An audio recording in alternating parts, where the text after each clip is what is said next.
तो बायो का पहला चैप्टर का ऑब्जेक्टिव लेके आए हैं आप लोगों के लिए। देख सकते हैं 10th क्लास का बायोलॉजी ऑब्जेक्टिव चैप्टर नंबर 1 पहला चैप्टर को हम लोग पढ़ेंगे। इससे ऑब्जेक्टिव जितना भी बनते हैं पूरा ऑब्जेक्टिव पढ़ेंगे। चैप्टर का नाम है जैव प्रक्रम।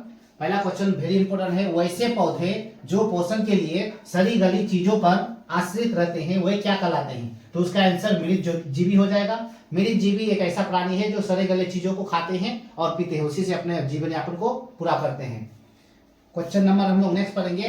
क्वेश्चन नंबर 2 में लिखा हुआ है, देख सकते हैं क्वेश्चन नंबर 2 में है स्वपोषी भोजन के लिए आवश्यक अंग है। यानी स्वपोषी उसे कहते हैं जो अपना भोजन स्वयं करते हैं। जैसे पेड़ पौधे अपना भोजन स्वयं करते हैं, तो पेड़ पौधे अपना भोजन जो स्वयं करते हैं तो उसके लिए क्या क्या चाहिए? उसको क्लोरोफिल की भी जरूरत है, सूर्य की प्रकाश की भी जरूरत है, जल की भी जरूरत है, कार्बन डाइऑक्साइड की भी जरूरत है। तो इसका आंसर क्या हो जाएगा? इनमें सभी हो जाएगा।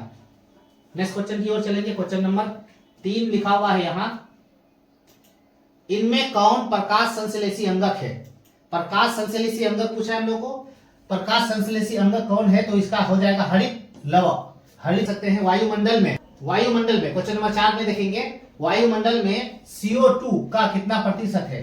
तो हमारे वायुमंडल में कार्बन की मात्रा 0.03% है। वेरी इंपॉर्टेंट क्वेश्चन, ये सब आ चुके हैं। नेक्स्ट क्वेश्चन हम लोग पढ़ेंगे। क्वेश्चन नंबर 5 में लिखा हुआ है प्रकाश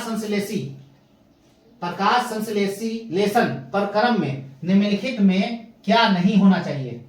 जब प्रकाश संश्लेषण करता है तो इनमें से कौन चीज नहीं होना चाहिए? तो इसका आंसर पानी का टूटना ये भी होता है, ऑक्सीजन का मुक्त होना ये भी होता है, CO2 का उपयोग होना ये भी होता है, लेकिन इसमें से कार्बन डाइऑक्साइड का मुक्त होना ऐसा नहीं होता है, क्योंकि कार्बन डाइऑक्साइड को क्या करते हैं? गर्म करते हैं।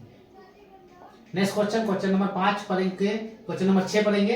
क्वेश्चन नंबर 6 में है, इनमें किसके द्वारा अमीबा भोजन का अंतर्ग्रहण करता है? तो अमीबा जो भोजन करता है किसके द्वारा करता है? तो कुट पादपों द्वारा करते हैं, क्योंकि अमीबा का आकृति ऐसा होता है और अपने कुट पादों को, इसको कुट पाद कहा जाता है, कुट पाद, ये अपने कुट पादों द्वारा अपने भोजन को क्या करते हैं? ग्रहण करते हैं, इसलिए इसका आंसर ये हो जाएगा।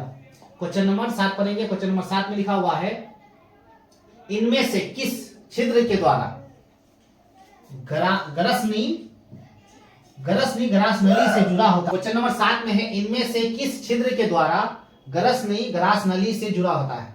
हम लोग जो खाते हैं भोजन एक दूसरे से जुड़ा हुआ है, तो ग्रासनली जो है ग्रासनली से जुड़ा हुआ है, ग्रासनली से जुड़ा हुआ है, तो आंसर क्या है? निगल द्वार। इसके द्वारा भोजन क्या होते हैं? अंदर जाते हैं। नेक्स्ट क्वेश्चन है, क्वेश्चन नंबर 8 में लिखा हुआ है, गरहनी भाग है, तो गरहनी किसका भाग है? तो छोटी आंत का भाग हो जाएगा, ये छोटी आंत का भाग होता है।